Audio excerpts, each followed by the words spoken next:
Okay, everybody. So let's look up on the screen.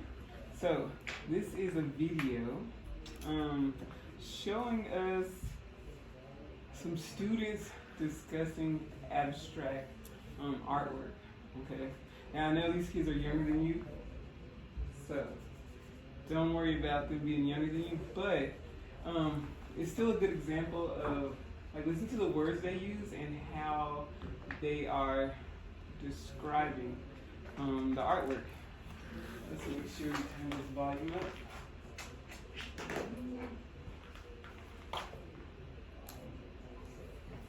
Okay, so these artists here at Valdez are looking at these works by Georgia O'Keeffe, a female artist, and having an academic conversation, or a conversation using academic language to discuss which artwork do they think is the strongest piece that she created out of these six.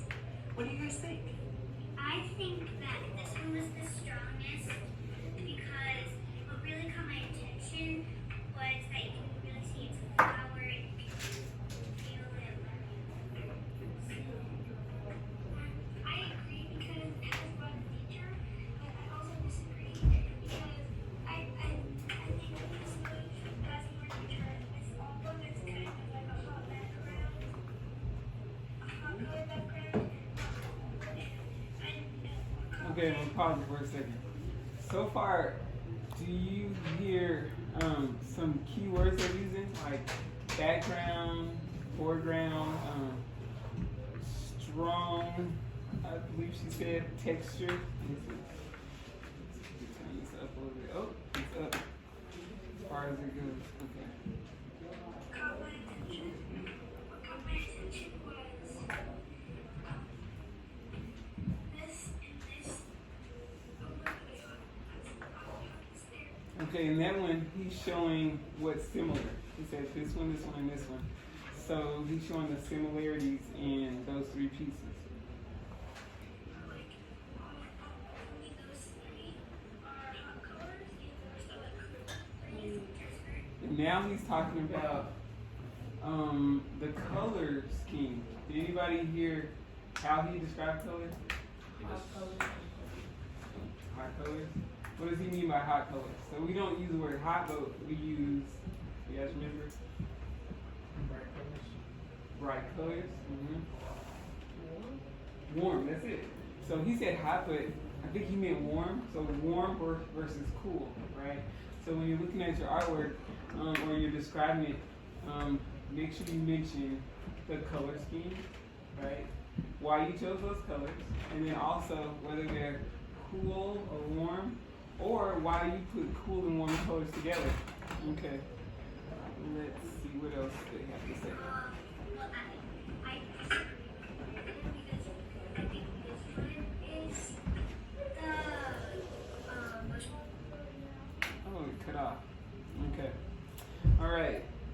So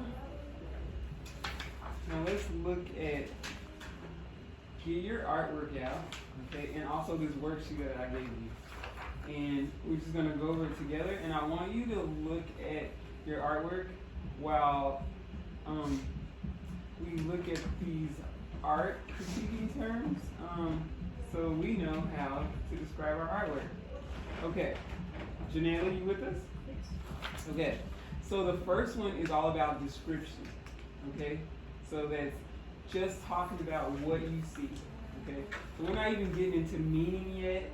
That's more of analysis, like what it means and all that stuff. So right now, we are talking about description. Whatever artwork is in front of you, pick one piece. Do this as I say it out loud, okay? So take an inventory. Look at anything that you can describe, okay? So let's start and look at objects. Do you have objects in your work? Do you, Janelle? That's a yes. What objects do you have in your work, Janelle? Dots. Okay, so dots are a type of form. All right. Next, you ready, Max? Okay. What objects do you have in the artwork that you're looking at? I have dots and lines that look like mountains. Okay, there you go. So you have form and you have line. And I'm glad you said it. The mountains are shapes that are formed out of lines. Okay, so you have both. Yeah. Okay, next, you Soraya, what do you have? What objects do you have?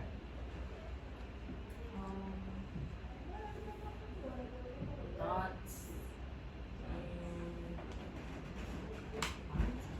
Dots and lines. All right. So you guys see that Shape too. you have shape. Let's see. Hold those up. Let's see what shapes. Yeah, you do. So already we see that there's a similarity in our artwork. We have dots and lines, and that's because we are emulating the style of, what's her name again? Anybody? Yoga. It's hard to say her name. Yeah, I think it's Yayoi Kusama. Yayoi. Okay. Davi, what about you? So you have a different piece. You don't have the Yayoi Kusuma, but do you have objects in your piece that you're looking at?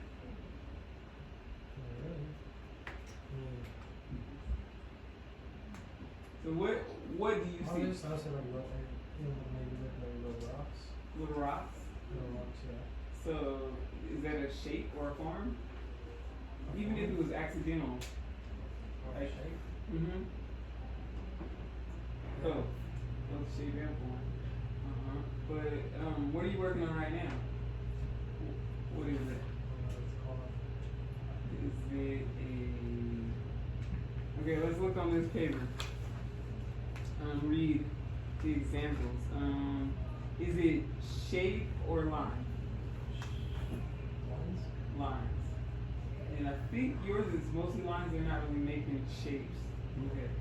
So after shapes and lines, I think we have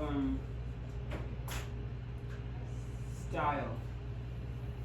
What style would you say? Yours? It's hard, man. Look on your paper. I think it might have some stuff underlined. Does anybody remember, while Davi is looking at his paper, does anybody remember the style that Clifford Steele was working on later in life? So he started off in one style. What are we learning about right now? The type of style? Starts with the A. Dots. And what are they? Abstract. Abstract. Yeah. Sorry. Davi, I should have gave you a little bit more time. Okay. So those dots in Yayoi Kusuma and the lines in Clifford Steele, which is what you're working on, are both abstract. Okay? Can you tell me, can either one of you guys tell me why it's abstract and not like realistic artwork? I think Zarali just talked about this. Why it's not realistic and why it's abstract. The piece that you're working on. And also Clifford Steele and Yayoi work.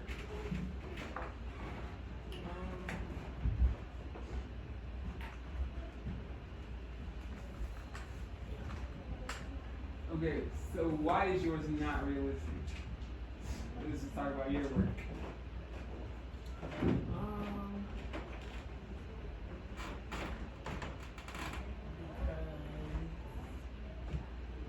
Look up here.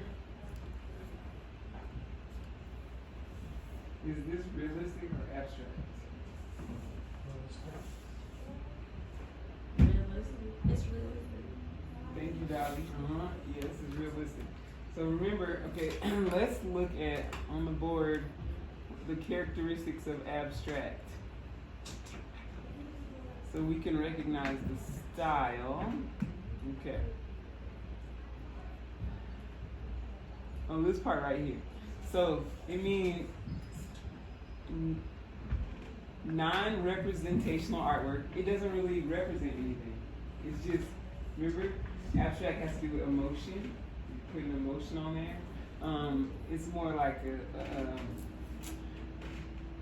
it does represent something, but not like a certain object or a picture. Okay? And it doesn't have any recognizable objects, right? So if we look here, when we went to the Clifford Still Museum, he had 3 phases of his artwork. This is how he first started. So, Zariah, look up here, real quick. See, this is, can you recognize what's in here? Yeah. What is it, guys? Is that horses or cows? You can definitely see what it is, right? It's, somebody, even though it's not like a photograph, you know that it's chickens, and like Dobby said, probably a farm, some horses and people. That's how he started. And then his second phase was like this. Janela, can you recognize this? Is that a bird? Oh, that's a bird. You think it's a bird? A vacuum cleaner. Vacuum cleaner? Okay.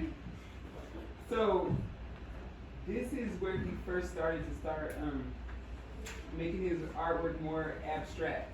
And then the third phase, which is most of the artwork we saw at Clifford Still, was this. Can you recognize any objects in here? Not at all. It doesn't even look like anything. Whereas this, we could kind of say vacuum cleaner or bird. But this is total abstraction, right? So those giant pieces of artwork that we saw, they were almost all like this. Yeah. So, okay, let's try that again. Zariah. Which one of these are abstract? This one? Why? I can't tell what it is. Ooh, yeah. Good. Okay. Next.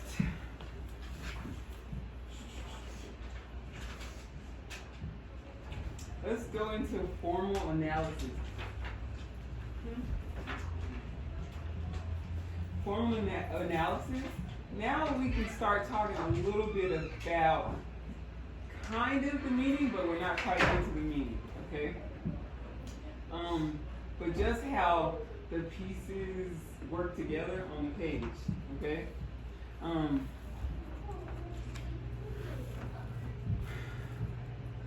Max, can you hold up your piece so everybody can see it? Okay, everybody take a second and look at Maddox's. So we see black dots on his page. Maddox, what are those black dots doing?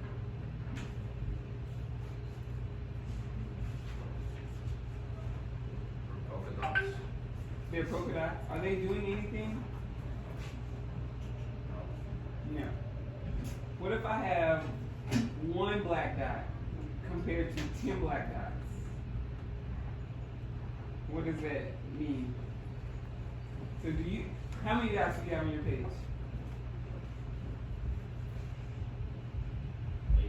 8. Well, you don't have one, right? So if you have lots of objects repeating on a page, Janela, hold up your page. You have 8 dots. Janela has maybe 200.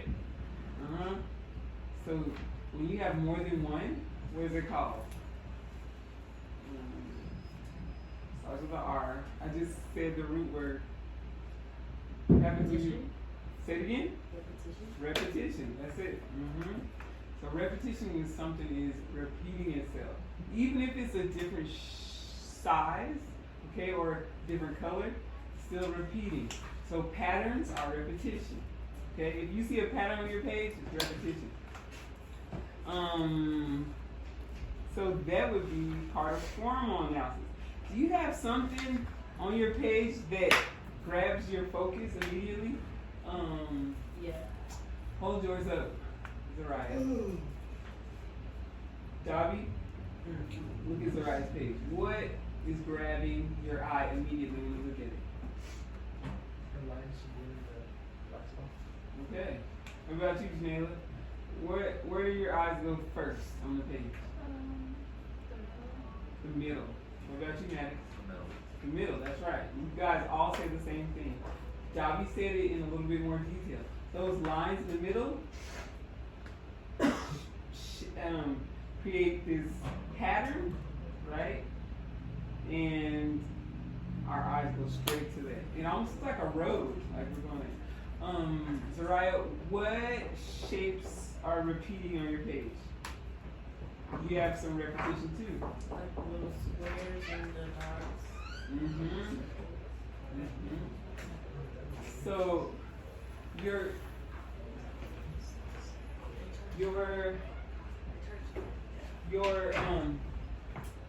that middle part is creating some repetition, but that is a pattern. So hold it up one more time. Everybody look at Zariah.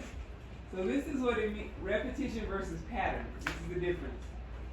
You see the squares in the middle are a pattern, but the circles on the outside are kind of random, right? They're not creating a pattern, but they're still repeated.